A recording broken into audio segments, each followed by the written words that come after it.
اللهم صل على سيدنا مولانا محمد. إن الحمد لله وبه نستعين ونصلي ونسلم على أشرف الخلائق وسيد الأنبياء والمرسلين. أما بعد فأعوذ بالله من الشيطان الرجيم. بسم الله الرحمن الرحيم. الذين إن مكناهم في الأرض أقاموا الصلاة وآتوا الزكاة وأمروا بالمعروف ونهوا عن المنكر ولله عاقبة الأمور. اللهم صل على سيدنا ومولانا محمد وعلى آل سيدنا ومولانا محمد وبارك وسلم وصل عليه. رب اشرح لي صدري ويسر لي أمري واحلل عقدة من لساني يفقهوا قولي. سبحان ربك رب العزة عما يصفون وسلام على المرسلين والحمد لله رب العالمین. آزادی اللہ جل شانہ کی ایک بہت بڑی نعمت ہے اور غلامی اللہ تعالیٰ کی طرف سے آزمائش ہے. قرآن کریم میں اللہ جل شانہ ارشاد فرماتے ہیں وَإِذْ نَجَّيْنَاكُمْ مِنْ آلِ فِرْعَوْنَ يَسُومُونَكُمْ سُوءَ الْعَذَابِ يُقَتِّلُونَ أَبْنَاءَكُمْ وَيَسْتَحْيُونَ نِسَاءَكُمْ وَفِي ذَلِكُمْ بَلَاءٌ مِّن رَبِّكُمْ عَظِيمٌ. کہ اللہ جل شانہ بنی اسرائیل کو اپنا یہ انعام بیان فرما رہے ہیں کہ وہ وقت یاد کرو جب ہم نے تمہیں فرعون کی قوم سے نجات عطا کی تھی. اور وہ فرعون تمہارے ساتھ کرتا کیا تھا؟ یقتلون ابناءکم ویستحیون نساءکم. جو تمہارے لڑکے ہوتے تھے، مذکر ہوتے تھے، ان کو تو قتل کر دیتا تھا اور تمہاری عورتوں کو زندہ چھوڑ دیا کرتا تھا. وفی ذالکم بلاء من ربکم عظیم. اور یہ تمہارے رب کی طرف سے تمہارے لیے بہت بڑی آزمائش تھی. اسی بنیاد پر میں نے یہ جملہ عرض کیا کہ آزادی اللہ تعالیٰ کی بہت بڑی نعمت ہے اور غلامی اللہ تعالیٰ کی طرف سے بہت بڑی آزمائش ہے. غلامی کا معنی کیا ہوتا ہے؟ غلامی کا معنی یہ ہوتا ہے کہ کوئی ایک انسان جسمانی طور پر، فکری طور پر کسی دوسرے انسان کا مکمل طور پر تابع بن جائے، اس کو غلامی کہتے ہیں. یعنی ایک انسان کسی دوسرے انسان کا ایسا تابع بن جائے کہ اس کی نہ سوچ اپنی ہو، نہ اس کا وجود اپنا ہو، نہ اس کی فکر اپنی ہو، نہ اپنی مرضی سے کھا سکتا ہو، نہ پی سکتا ہو، نہ چل سکتا ہو، نہ آ سکتا ہو، نہ جا سکتا ہو. غرضے کہ وہ جو بھی کام کرے جب تک اس کا آقا یا اس کا مالک اسے اجازت نہ دے اس وقت تک وہ کام کر نہ سکے، اس کی اپنی خود کی کوئی مرضی شامل نہ ہو، تو اس کیفیت کو غلامی کہا جاتا ہے. میں چند گزارشات اس حوالے سے مختصراً آپ حضرات کے سامنے عرض کرنا چاہوں گا کہ یہ غلامی کا جو تصور ہے معاشرے میں یہ کب سے رائج ہوا. محققین فرماتے ہیں کہ اس کی کوئی حتمی تاریخ تو معلوم نہیں ہے کہ انسانوں میں انسانوں کو غلام بنانے کا تصور کب سے رائج ہوا، لیکن کم و بیش کوئی 11,000 سال پرانی یہ تاریخ ہے. 11,000 سال سے یہ سلسلہ چلتا آ رہا ہے کہ بعض انسانوں نے بعض انسانوں کو اپنا غلام بنا لیا. قدیم اقوام میں کسی کو اپنا غلام بنانے کے مختلف طریقے رائج تھے. ایک طریقہ یہ تھا کہ کوئی ایک انسان مالی طور پر مستحکم نہیں ہے، مقروض ہے، آسودگی نہیں ہے، تو وہ اپنے قرض خواہ کے پاس جاتا ہے اور اسے جا کر کہتا ہے کہ جی میرے پاس تمہیں دینے کو کچھ نہیں ہے سوائے اس کے کہ تم مجھے اپنا غلام بنا لو. یعنی خود سے جا کر اپنے آپ کو غلامی میں پیش کر دینا. اور غلام بنانے کا مطلب میں نے ابھی آپ کے سامنے بیان کر دیا کہ نہ جسم میرا ہوگا، نہ فکر میری ہوگی، نہ سوچ میری ہوگی، نہ مرضی میری ہوگی. جو تم کہو گے، جیسا تم کہو گے ویسا میں کرنے کو تیار ہوں. اور پھر یہ غلامی نسل در نسل چلتی رہتی تھی. ایک طریقہ تو غلام بنانے کا یہ ہوتا تھا۔ ایک دوسرا طریقہ رائج تھا غلام بنانے کا، وہ یہ کہ دو گروہوں میں آپس میں جنگ و جدال ہوا، اس میں سے جو قیدی بنا لیے گئے ان کو اپنا غلام بنا لیا گیا۔ اور تیسرا طریقہ غلام بنانے کا یہ ہوتا تھا کہ کوئی طاقتور کسی دوسرے پر اپنا جبری تسلط قائم کر لیتا تھا، زبردستی اسے اپنا غلام بنا لیتا تھا۔ میں اس کی 3 مثالیں آپ کے سامنے پیش کروں گا۔ پہلی مثال ہے سیدنا یوسف علیہ السلام کی، کہ یوسف علیہ السلام کے بھائیوں نے ان کو کنویں میں پھینک دیا، وہاں سے ایک قافلہ گزرا، اس قافلے والوں نے کنویں میں سے پانی نکالنا چاہا تو یوسف علیہ السلام آ گئے۔ اب اسی قافلے نے یوسف علیہ السلام کو جا کر منڈی میں فروخت کر دیا۔ یہ بات سمجھ لیجئے گا کہ یہ جو گفتگو چل رہی ہے غلامی کے اوپر، گزشتہ اقوام میں اور گزشتہ ادوار میں غلاموں کی بھی ایسی خرید و فروخت ہوتی تھی، ایسی منڈیاں لگتی تھیں جیسے جانوروں کی منڈیاں لگتی ہیں، اس طرح انسانوں کی خرید و فروخت ہوتی تھی۔ تو اب یوسف علیہ السلام ایک آزاد گھرانے میں پیدا ہوئے، آزاد ذہنیت کے حامل تھے، لیکن زبردستی ان کو اپنا غلام بنا لیا گیا اور مارکیٹ میں بیچ دیا گیا، اور اس کے بعد آگے پھر وہ سارا کا سارا واقعہ ہے۔ ایک دوسری مثال ہے نبی کریم علیہ الصلوۃ والتسلیم کے ایک صحابی ہیں، بڑے مشہور صحابی ہیں، سیدنا سلمان فارسی رضی اللہ تعالی عنہ۔ یہ پہلے مجوسی مذہب سے تعلق رکھتے تھے، یعنی آگ پرست مذہب سے تعلق رکھتے تھے، پھر انہوں نے مجوسیت کو چھوڑ کر عیسائیت اختیار کر لی، لیکن ان کے دل کے اندر اس وقت کے حساب سے دین سیکھنے کا جذبہ تھا، تو کہیں سفر میں تھے تو زبردستی کچھ لوگوں نے ان کو گرفتار کیا، اپنا غلام بنایا اور جا کر مارکیٹ میں بیچ دیا، اور یہ گھومتے پھرتے پھر مدینہ منورہ میں پہنچے، اور اس کے بعد کا پھر وہ سارے کے سارے معاملات ہیں۔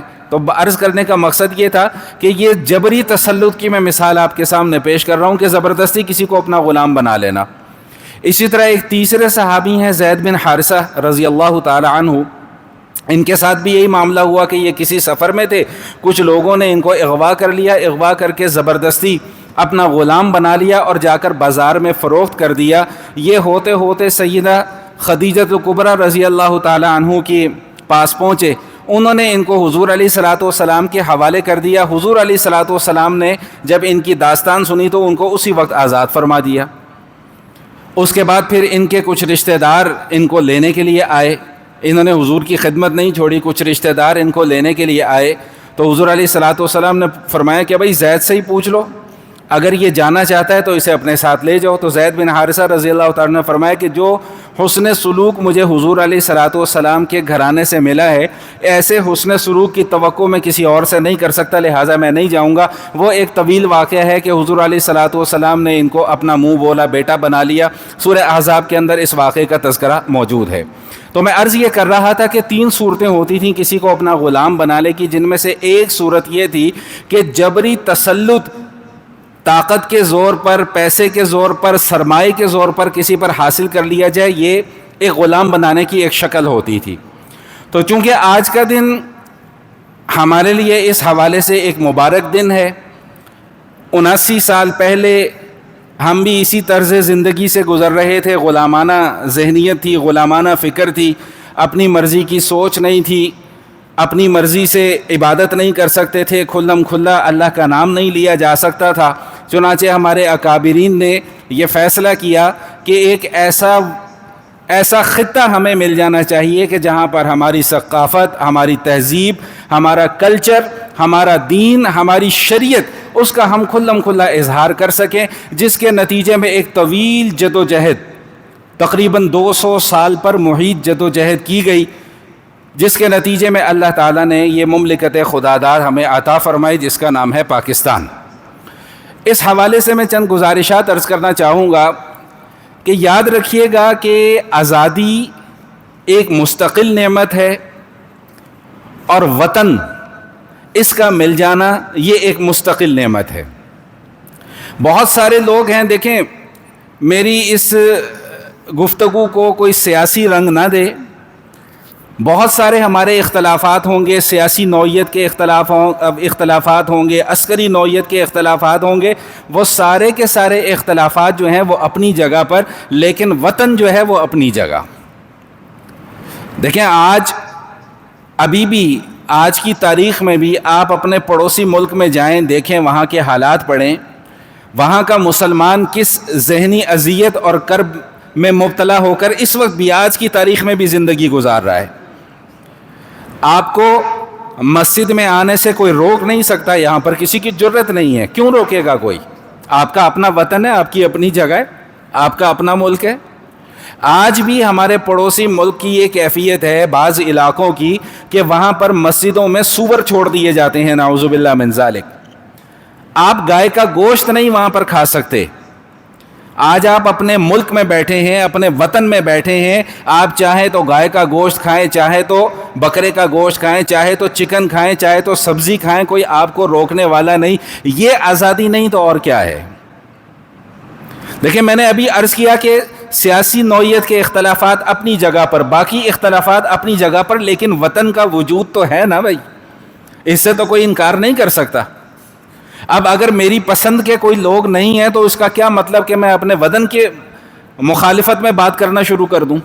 مجھے بڑا افسوس ہوتا ہے ایسے لوگوں کی جب میں کبھی کبھار بات سنتا ہوں جو یہ کہتے ہیں کہ جی یہ ملک اب رہنے کے قابل نہیں رہا۔ مجھے ایک صاحب کہنے لگے کہ جی یہ ملک اب رہنے کے قابل نہیں رہا، تو میں نے کہا چھوڑ دو، یہاں پہ کیوں بیٹھے ہوئے ہو بھائی؟ کھا ادھر سے رہے ہو، پی ادھر سے رہے ہو، پیسہ ادھر بنا رہے ہو، پراپرٹی ادھر بنا رہے ہو، جائیدادیں ادھر بنا رہے ہو، پھر کہتے ہو کہ جی یہ ملک رہنے کے قابل نہیں ہے۔ میرے ایک جاننے والے ہیں، نیا پیسہ آ گیا، ملک چھوڑ گئے، کچھ عرصے کے بعد واپس آئے، ملاقات ہوئی تھی کہ جی وہاں ایسے ہے اور یہاں یوں ہے اور یوں ہے اور فلاں ہے اور ٹھمکانا ہے، یہاں تو یہ سہولت نہیں، وہ سہولت نہیں، فلاں سہولت نہیں۔ یہ دیکھو، یہ آزادی نہیں تو اور کیا ہے؟ یہ پاں ٹاں کی آزادی آوازیں، یہ آزادی نہیں تو اور کیا ہے؟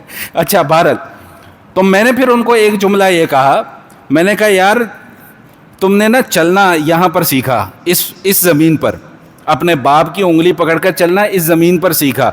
یہ جو تم آج ہٹے کٹے جوان ہو نا، اسی زمین کی پیداوار کو کھا کھا کر تم جوان ہوئے ہو، اسی زمین کی پیداوار کو پی پی کر تم جوان ہوئے ہو، اور آج تمہیں اپنا ہی وطن برا لگنے لگا ہے، صرف کس بنیاد پر کہ جی چونکہ میرے پسندیدہ لوگ نہیں ہیں اس لیے یہ وطن میرا نہیں ہے۔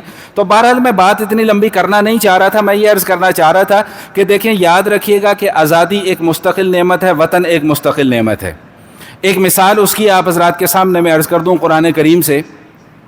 موسیٰ علیہ السلام کا واقعہ آپ نے قرآن کریم میں کئی مرتبہ پڑھا بھی ہے، کئی مرتبہ سنا بھی ہے۔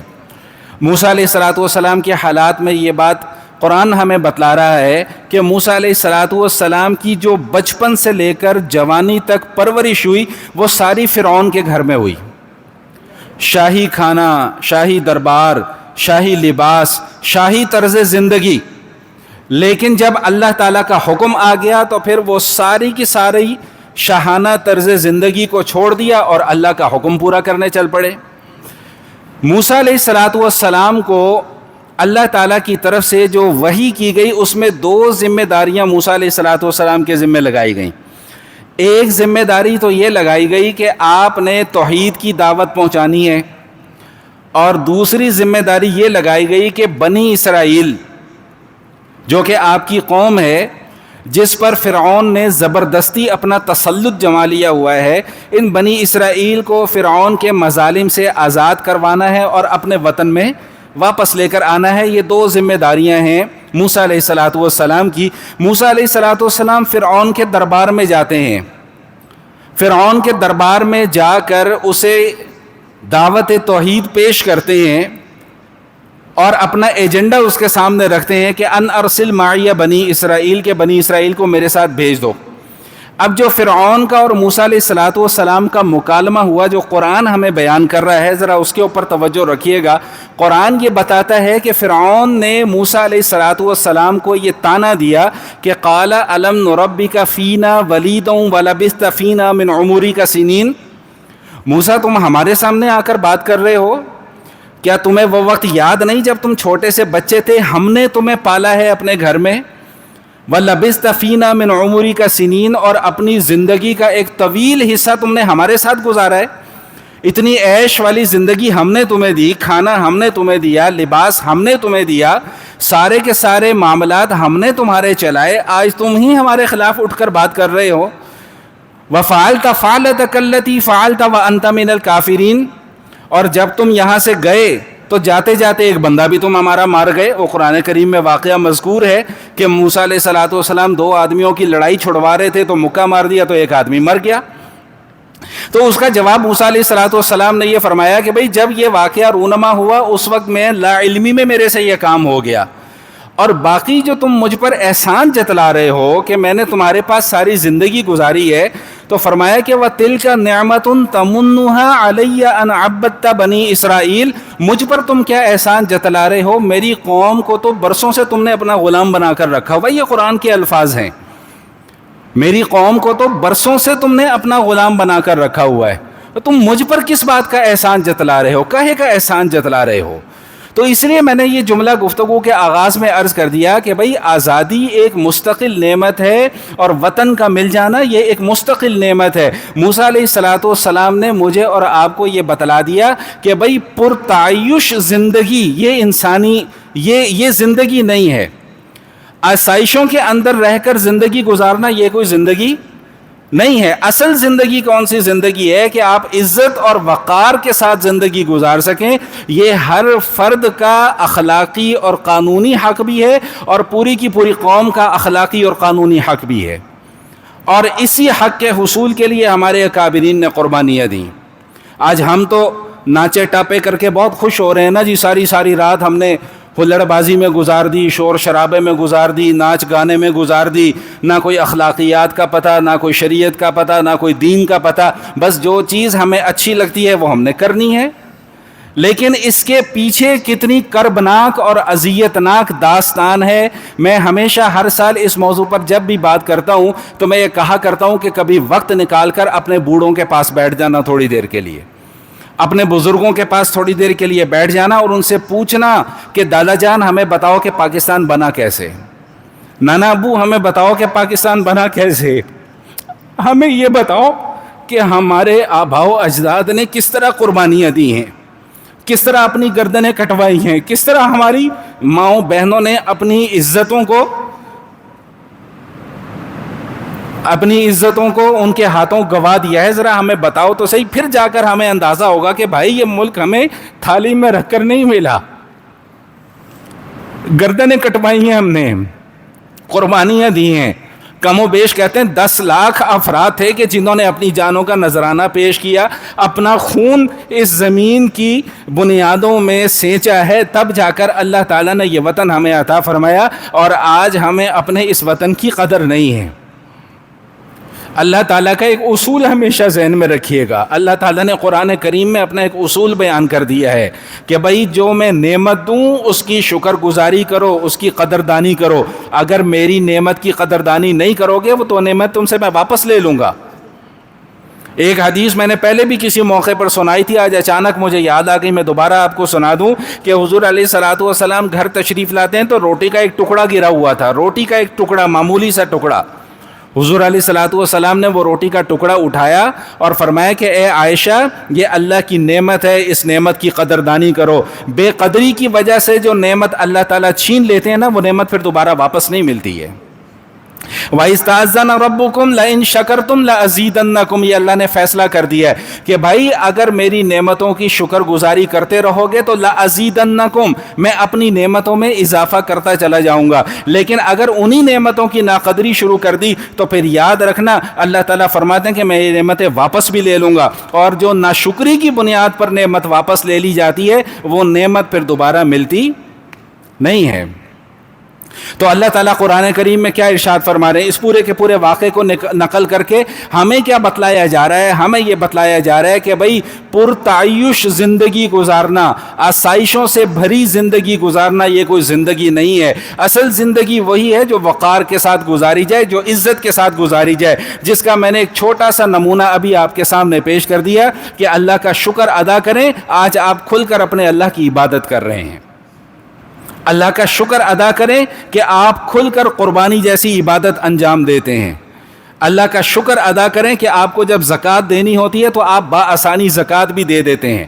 اللہ کا شکر ادا کریں کہ جب آپ نے روزہ رکھنا ہوتا ہے تو کوئی آپ کو روزہ رکھنے کے اندر رکاوٹ نہیں ڈالتا ہے. اللہ کا شکر ادا کریں جب آپ نے اپنی ثقافت، اپنی تہذیب، اپنا کلچر آپ نے اپنی اگلی نسل کو بتانا ہوتا ہے تو آپ کو زیادہ سوچنے سمجھنے کی ضرورت نہیں پڑتی، اس لیے کہ آپ کے پیچھے ایک بنیاد موجود ہے، آپ کے پیچھے ایک مضبوط ستون موجود ہے جس بنیاد پر ہمارے اکابرین نے قربانیاں دے کر یہ وطن ہمارے لیے حاصل کیا تھا.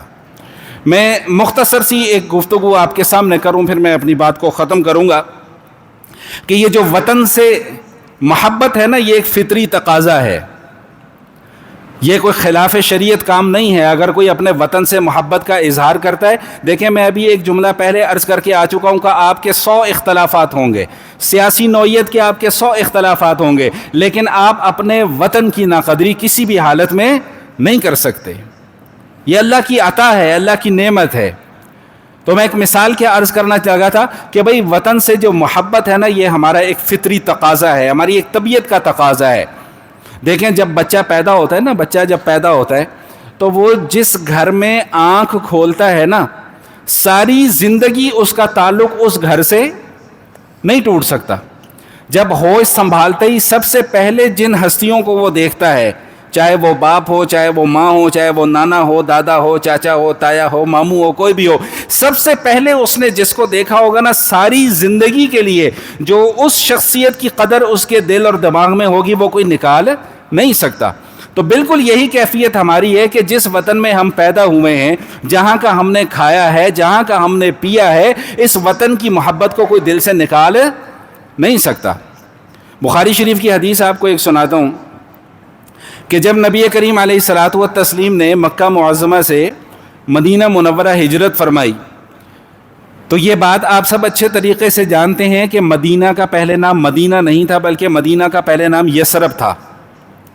جب حضور علیہ الصلاۃ والسلام ہجرت فرما کر وہاں تشریف لے گئے تو یثرب کی جو آب و ہوا تھی وہ معتدل آب و ہوا نہیں تھی.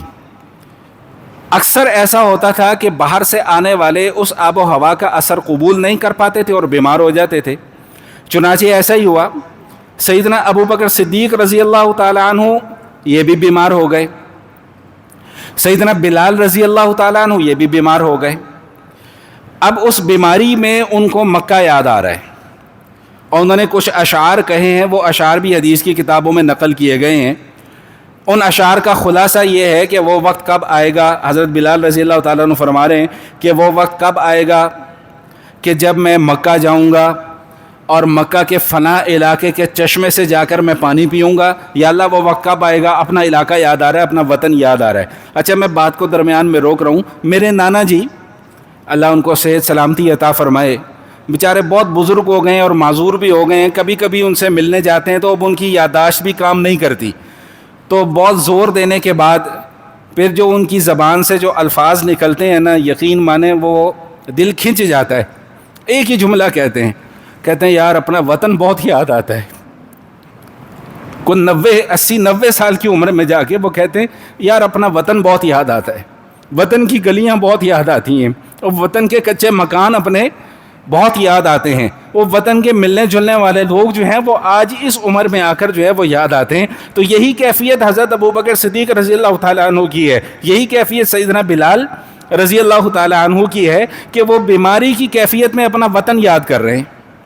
اور وہ بڑی مشہور حدیث ہے، آپ حضرات نے کئی مرتبہ پڑھی بھی ہوگی اور کئی مرتبہ سنی بھی ہوگی کہ حضور علیہ الصلاۃ والسلام جب مکہ معظمہ سے ہجرت فرمانے لگے ہیں تو خانہ کعبہ کے سامنے کھڑے ہو کر جب وہ سفر پر روانہ ہوئے تو روایت میں آتا ہے کہ بار بار حضور علیہ الصلاۃ والسلام مڑ مڑ کر مکہ کی طرف دیکھا کرتے تھے اور فرماتے جا رہے تھے کہ مکہ تو مجھے بڑا عزیز ہے، تو میرے لیے بڑا قابل احترام ہے، لیکن کیا کروں تیرے بسنے والے مجھے یہاں پر ٹکنے ہی نہیں دیتے.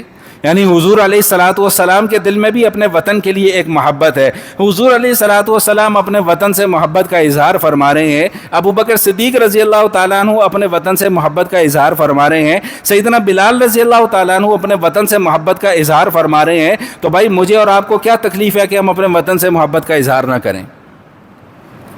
ایسی کون سی تکلیف لاحق ہو گئی کہ ہمیں اپنے وطن سے محبت جو ہے وہ ہمارے دل کے اندر نہ آئے؟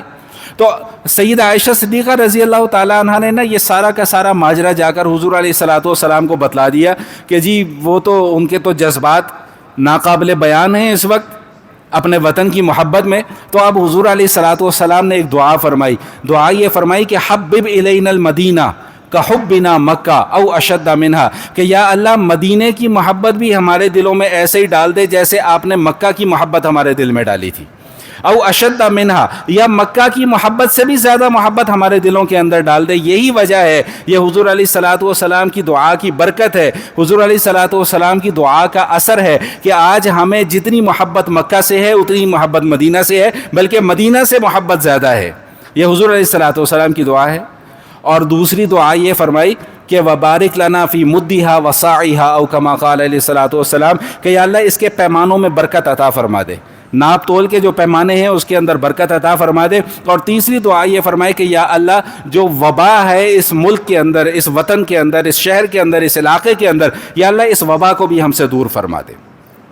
تو بہرحال گفتگو کا آغاز میں نے اس عنوان کے تحت کیا تھا کہ بھائی آزادی اللہ تعالیٰ کی بہت بڑی نعمت ہے، وطن کا مل جانا یہ اللہ تعالیٰ کی بہت بڑی نعمت ہے. آزادی بھی اللہ کے فضل سے مل گئی، وطن بھی اللہ کے فضل سے مل گیا. اب جب نعمت اللہ تعالیٰ کی طرف سے کوئی مل جاتی ہے تو پھر اس نعمت کے بعد، ملنے کے بعد پھر ہماری کچھ ذمہ داریوں کا آغاز ہو جاتا ہے. وہ ذمہ داریاں کیا ہے؟ نہایت اختصار کے ساتھ عرض کر دوں کہ قرآن کریم کی ایک آیہ مبارکہ ہے، الذین ان مکناہم فی الارض اقاموا الصلاۃ وآتوا الزکاۃ وامروا بالمعروف ونہوا عن المنکر وللہ عاقبۃ الامور. اللہ تعالیٰ مجھے، آپ کو، ہم سب کو خطاب کر کے یہ بات ارشاد فرما رہے ہیں کہ جب ہم تمہیں کسی زمین کے اندر خلافت دے دیں گے، کسی زمین کے اندر حکومت دے دیں گے، کسی زمین کے اندر تمہارا ایک تسلط آ جائے گا، تو اب 4 کام تمہارے ذمے لازم ہو جائیں گے. پہلا کام کیا لازم ہوگا؟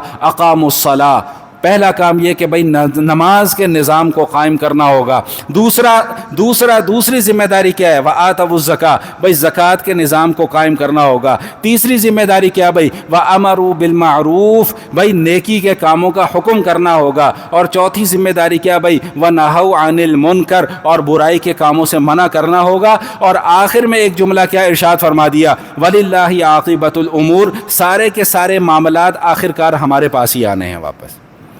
اب یہاں پر میں یہ عرض کرتا چلوں کہ دیکھیں 2 قسم کے نظم ہیں، ایک اجتماعی نظم ہے، ایک انفرادی نظم ہے. اجتماعی نظم میں یہ ساری کی ساری ذمہ داریاں ریاست پر عائد ہوتی ہیں کہ وہ نماز کا نظام قائم کرے، وہ زکوٰۃ کا نظام قائم کرے، وہ امر بالمعروف کا نظام قائم کرے، وہ نہی عن المنکر کا نظام قائم کرے. یہ ان کی ذمہ داریاں ہیں. اگر وہ اپنی ذمہ داریوں کو نہیں نبھاتے تو کل خدا کے حضور جواب دینا پڑے گا. اور ایک انفرادی ذمہ داری ہے، اس انفرادی ذمہ داری کے ماتحت میں، آپ، ہم سب شامل ہیں. میری بھی اپنی ایک حکومت ہے، آپ کی بھی اپنی ایک حکومت ہے. آپ کے زیر کفالت بھی کچھ لوگ ہیں، میرے زیر کفالت بھی کچھ لوگ ہیں. ہم میں سے کوئی ایسا نہیں ہے کہ جن کے زیر انتظام ایک جماعت نہ ہو، ایک گروہ نہ ہو. میاں بیوی ہے، بچے ہیں، ماں ہے، باپ ہیں، بہن ہے، بھائی ہیں، یہ سارے کے سارے ہماری کفالت میں ہیں، ہمارے ماتحتی میں آتے ہیں. اب اس اجتماعی انفرادی نظم کی فکر تو مجھے اور آپ کو کرنی ہے نا جی. دیکھیں اجتماعی نظم میرے اختیار میں نہیں ہے، لیکن جو چیز میرے اختیار میں ہے اس اختیار کو نافذ کرنا یہ ذمہ داری بھی میری ہے. تو پہلا نظام اللہ کیا بتا رہے ہیں کہ اقاموا الصلاۃ، بھائی نماز کے نظام کو قائم کرنا ہوگا. پہلی ذمہ داری یہ عائد ہوتی ہے. حسن اتفاق یہ ہے کہ ابھی گزشتہ چند جمعوں سے انہی موضوعات کے اوپر بات چل رہی ہے کہ بھائی نماز اللہ تعالیٰ کی طرف سے ایک ایسا فریضہ ہے جو کسی حالت میں معاف نہیں ہے. کوئی معاف کروانا بھی چاہے تب بھی معاف نہیں ہو سکتا. کوئی بڑے سے بڑا اللہ کا ولی ہو، کوئی بڑے سے بڑا پیغمبر کیوں نہ ہو، نماز اس کو بھی معاف نہیں ہے. میں اور آپ کس کھیت کی مولی ہیں؟ شاہ عبد القادر جیلانی رحمۃ اللہ تعالی علیہ، ان کے متعلق آتا ہے کہ شیطان ان کو وسوسہ ڈالنے کے لیے آیا، اور شیطان نے آ کر ان کو یہ وسوسہ ڈالا کہ بھائی آپ کی عبادت اللہ تعالیٰ کو اتنی پسند آئی ہے کہ اللہ تعالیٰ نے آپ کی نمازیں معاف کر دی ہیں۔ اچھا، میں اتفاق ایسا ہوا کہ کسی جگہ پر یہ واقعہ سننے کا بھی اتفاق ہو گیا۔ وہ جب مولانا صاحب نے یہ جملہ کہا نا کہ جی اللہ تعالیٰ نے آپ کی نمازیں معاف کر دی ہیں، سارا مجمع بول اٹھا سبحان اللہ سبحان اللہ سبحان اللہ۔ تو بھائی نماز معاف نہیں ہوتی۔ تو عبد القادر جیلانی رحمۃ اللہ تعالیٰ علیہ اللہ کے ولی تھے، نیک بندے تھے، وہ فرمانے لگے بدبخت شیطان ہے تو، مجھے ورغلانے کے لیے آیا ہے، نماز تو اللہ کے پیغمبر کو معاف نہیں ہوئی تو مجھے کیسے معاف ہو سکتی ہے؟ تو جاتے جاتے اس نے اپنا ایک داؤ اور کھیلا اور کہنے لگا کہ عبد القادر تجھے تیرے علم نے آج بچا لیا۔ اللہ اکبر کبیرہ، اللہ والوں کے معاملات بھی بڑے عجیب ہوتے ہیں۔ تو شیخ عبد القادر جیلانی رحمۃ اللہ تعالیٰ علیہ فرمانے لگے کہ بدبخت مجھے میرے علم نے نہیں بچایا، مجھے اللہ کی رحمت نے بچایا ہے۔ بھائی اللہ کی رحمت کے بغیر کچھ نہیں ہو سکتا۔ اللہ کی رحمت ہے تو آج ہم یہاں پر بیٹھے ہیں، اللہ کی رحمت ہے تو ہم چل کر مسجد میں آ جاتے ہیں، اللہ کی رحمت ہے تو قرآن پاک کھول کر قرآن پڑھنے کی توفیق مل جاتی ہے، اللہ کی رحمت ہے تو رمضان کا روزہ رکھنے کی توفیق مل جاتی ہے، اللہ کی رحمت ہے تو زکوٰۃ صدقہ خیرات کرنے کی توفیق مل جاتی ہے، اللہ کی رحمت نہیں تو کچھ بھی نہیں۔ تو بھائی سب سے پہلی ذمہ داری جو نعمت مل جانے کے بعد عائد ہوتی ہے وہ کیا ہے؟ بھائی اقاموا الصلاۃ، بھائی نماز کا نظام قائم کرنا ہے، انفرادی طور پر بھی قائم کرنا ہے اور اجتماعی طور پر بھی قائم کرنا ہے۔ میرا جہاں تک دائرہ کار ہے، جہاں تک میری قوت نافذہ ہے، جہاں تک میں اپنے احکام نافذ کر سکتا ہوں، ان کی کل قیامت والے دن مجھ سے پوچھ ہونی ہے۔ الا کلکم راع وکلکم مسئول عن رعیتہ، حضور علیہ الصلوۃ والسلام فرماتے تم میں سے ہر شخص نگہبان ہے اور ہر شخص سے اس کی رعایا کے متعلق سوال کیا جائے گا۔ دوسری ذمہ داری اللہ پاک قرآن کریم میں ارشاد فرما رہے ہیں کہ دوسری ذمہ داری کیا عائد ہوتی ہے؟ فرمایا کہ دوسری ذمہ داری عائد ہوتی ہے کہ اقاموا الصلاۃ، بھائی آتوا الزکاۃ، بھائی زکوٰۃ کا نظام قائم کرنا ہے۔ اگر زکوٰۃ فرض ہو گئی ہے تو اس کا حساب کتاب کر کے بھائی زکوٰۃ ادا کرنی پڑے گی۔ تیسری ذمہ داری کیا عائد ہوتی ہے؟ فرمایا کہ وَأَمَرُوا بِالْمَعْرُوفِ، بھائی نیکی کے کاموں کا حکم کرنا ہے۔ نیکی کے کاموں میں ایک لفظ میرا یاد رکھیے گا، نیکی کے کاموں میں التجا کا لفظ نہیں آیا، حکم کرنے کا لفظ آیا۔ اولاد کو حکم کرنا پڑے گا بھائی نماز پڑھو، چھوٹے بہن بھائیوں کو کہنا پڑے گا بھائی نماز پڑھو۔ حضور علیہ الصلوۃ والسلام حدیث شریف میں ارشاد فرماتے ہیں، فرمایا کہ مروا اولادکم بالصلاۃ وہم ابناء 7 سنین، جب تمہاری اولاد 7 سال کی ہو جائے تو حضور یہ نہیں فرما رہے کہ انہیں لو لو پوپو کر کے تو نماز کی تلقین کرو، فرمایا نہیں، انہیں نماز کا حکم کرو۔ اور وَضْرِبُوهُمْ وَهُمْ أَبْنَاءُ 10 سنین، اور اگر 10 سال کی عمر میں بھی نماز نہیں پڑھتے تو پھر ان کے اوپر سختی کرو۔ پہلے حکم ہے پھر سختی ہے۔ کہیں قرآن نے یہ نہیں کہا جی ان کے سامنے ہاتھ پاؤں جوڑ کے التجا کرو جی تمہاری بڑی مہربانی ہے جی آ جاؤ ذرا نماز پڑھنے کے لیے، یہ امر بالمعروف نہیں ہوتا۔ قرآن نے امر بالمعروف کا حکم دیا ہے، التجا بالمعروف کا حکم نہیں دیا۔ اور چوتھی ذمہ داری یہ عائد فرمایا کہ وَنَهَوْا عَنِ الْمُنْكَرِ، بھائی برائی ہوتے ہوئے دیکھ رہے ہو، اگر تمہاری قوت ہے، تمہاری طاقت ہے، تمہارا اختیار ہے، تمہاری استطاعت ہے تو تمہیں برائی کو روکنا ہوگا، نہیں روکو گے تو کل اللہ کی بارگاہ میں جا کر جواب دینا پڑے گا۔ یہ 4 ذمہ داریاں اللہ فرما رہے ہیں، الَّذِينَ إِن مَّكَّنَّاهُمْ فِي الْأَرْضِ، جب زمین میں ہم تمہیں تسلط دے دیں، جب زمین میں ہم تمہیں حکومت دے دیں، جب زمین میں ہم تمہیں خلافت دے دیں تو پھر ان 4 ذمہ داریوں کا جو ہے وہ تم سب کو اہتمام کرنا پڑے گا۔ آج کے دن کے حوالے سے یہ مختصر سا پیغام تھا۔ اللہ کریم سے دعا ہے کہ اللہ کریم میرا کہنا اور آپ حضرات کا سننا قبول فرمائے اور اس وطن کے لیے خصوصی طور پہ دعا فرما دیں۔ اللہ کریم اس وطن کو امن اور سلامتی کا گہوارہ بنا دے۔ اللہ کریم اس وطن کو تا قیامت سلامت رکھے، آباد رکھے، شاد رکھے۔ یہ وطن ہے تو ہم ہیں، وطن نہیں ہے تو یاد رکھیے گا پھر میری اور آپ کی کوئی پہچان بھی باقی نہیں رہے گی۔ وآخر دعوانا ان الحمد للہ رب العالمین۔